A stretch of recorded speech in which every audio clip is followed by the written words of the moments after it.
नमस्कार दोस्तों, जय श्री लक्ष्मी नारायण, जय Shiv Shakti, 333 divine knowledge channel में आप सभी लोगों का स्वागत है।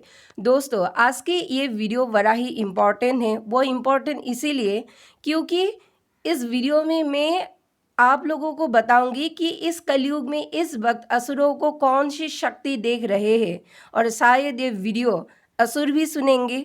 तो इसीलिए इस वीडियो की जो भीतरी सारांश है, इसे अच्छी तरह से सुनिए। तो चलिए दोस्तों, वीडियो को कंटिन्यू करते हैं।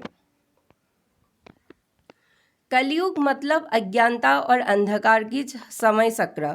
जिस समय चक्र में लोग मदिरा, जुआ, अज्ञानता और अंधकार, तामस प्रवृत्ति और वैश्यापन के नशे में खुद को डुबा के काल अग्नि के सामने खुद को लाचार कर लेते हैं, मनुष्य अहं को खुद ही इतना बल देते हैं कि ज्ञान को तुच्छ कहकर झूठे आत्म संतुष्टि का भ्रमजाल बनाकर काल के ग्रास में खुद को जलाने के लिए तैयार हो जाते हैं। मनुष्य अपने सीमित बुद्धि और सीमित कद को साथ लेकर भूदेवी की इस धरा नामक संपत्ति के ऊपर आधिपत्य जमाता है। भूदेवी की इस अमूल्य संपत्ति के ऊपर हम सभी मनुष्य कुछ दिनों की मेहमान बन के आते हैं। सिर्फ मेहमान, इस बात को याद रखिए। मेहमान का कुछ दायरा होता है। दायरे से बाहर जाना मेहमानों के लिए अच्छा नहीं है। वो चाहे सरकार हो या एक आम इंसान इस धरती पर, बिना धर्म के सरकार का भी सत्ता गिर जाता है, और आगे आने वाले समय ऐसा ही होने वाला है या कुछ ऐसा ही इशारा कर रहा है। अहं की संतुष्टि के लिए अपने कर्म को इतना बल मत दीजिए कि किसी दिन वही कर्म उनके ही ऊपर अपना पाशा फेंक दे। जितने दिनों के लिए परमात्मा ने आयु दी है, उन दिनों में खुद को एक जागृत मनुष्य बनाकर रखिए। ब्रह्मांड की धारणा एवं अवधारणा, ब्रह्मांड के काम करने के तरीके, दैवीय विधान एवं वो विधान मनुष्य पर लागू कैसे होते हैं एवं उसकी उल्लंघना करने पर मनुष्यों को कैसे दंडित किया जाता है, सृष्टि में विनाश, परिवर्तन एवं परिवर्तन के बाद कैसे पूरी सृष्टि की शक्ति फिर से सृजन करती है, इन सब का ज्ञान होना एक मनुष्य के लिए बहुत जरूरी है, और उसकी पीढ़ी के लिए भी जानना भी बहुत आवश्यक है। उसके बाद ही एक मनुष्य खुद को तैयार कर लेते हैं उसके आगे आने वाले भविष्य के लिए। अगर इस तरह आप खुद को जागृत कर लेंगे तो कलयुग को एक मक्खी की तरह देख पाएंगे, और ट्रैप को काट कर आप आत्मा संतुष्टि के राह पर निकल जाने के लिए आपको मदद मिलेंगे। यह कलयुग जैसे डरावनी सर्प के पास से निकल जाने का एक तरीका है। हर वक्त केवल खुद को चिल टाइप मोड में मत रखिएगा। थोड़े से मुनियों की तरह चिंतन करने की आदत अपने रक्त कोशिका में भी धारण करिएगा। यह चिंतन आपके दिमाग को शांत और आत्म चेतना का भाव खुद के भीतर जागृत करेंगे। अब चलिए वीडियो में आगे बढ़ते हैं।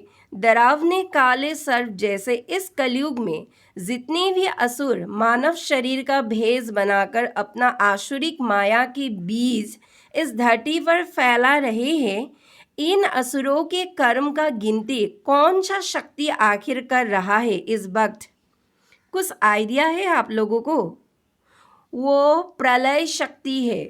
महाविद्याओं के अंतर्गत 5वीं महाविद्या, जिसे संधि भी कहा जाता है, जो भगवान शिव का उग्र रूप भगवान भैरव की शक्ति है। यह देवी शक्ति शमशान में सबके ऊपर विराजमान है।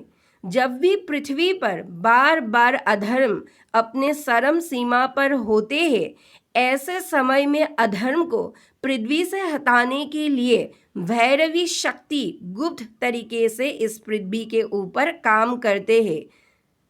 उनके 4 भुजाओं में तलवार, त्रिशूल और एक कटा हुआ सिर और हाथ में अभय मुद्रा माँ की दिव्यता और उग्रता को एक साथ शक्ति के पहचान करवाते हैं।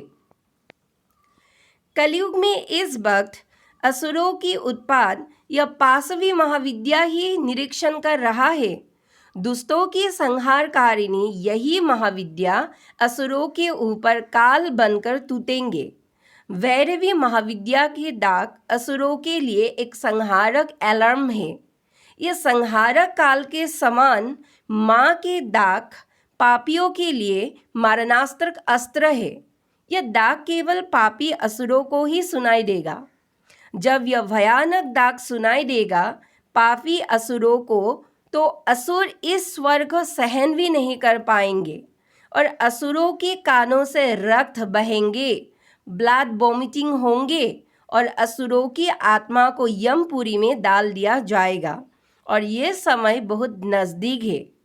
लेकिन साधु संत ऋषि मुनि और सज्जन को यह वैरवी दाग नहीं सुनाई देगा, यानी उनकी आत्मा पवित्र, वाणी पवित्र, कर्म पवित्र, यानी माता वैरवी की दाग का वाइब्रेशन सिर्फ अधर्मी असुरों की तरफ ही जाएंगे।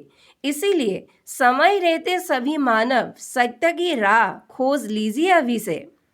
असत्य की राह बड़े ही सजावदार फूलों की पंखुड़ियां जैसे होते हैं, लेकिन असत्य की तले इंसान किसी गुप्त दलदल में फंस जाते हैं और बाद में आत्मा को अत्यधिक पीड़ा मिलते हैं। इस दलदल में फंसकर उस पीड़ा का महाकारण है पाशवी महाविद्या अर्थात माँ भैरवी।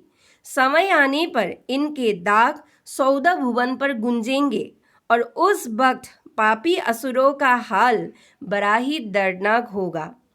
कोई कल्पना भी नहीं कर सकते उस अंतहीन दर्द का। तो दोस्तों, मुझे आप लोगों को यही सिर्फ कहना था। तो दोस्तों, आज के लिए इतना ही। मैं मिलूंगी किसी एक नई वीडियो में एक नए टॉपिक के साथ। तब तक के लिए धन्यवाद।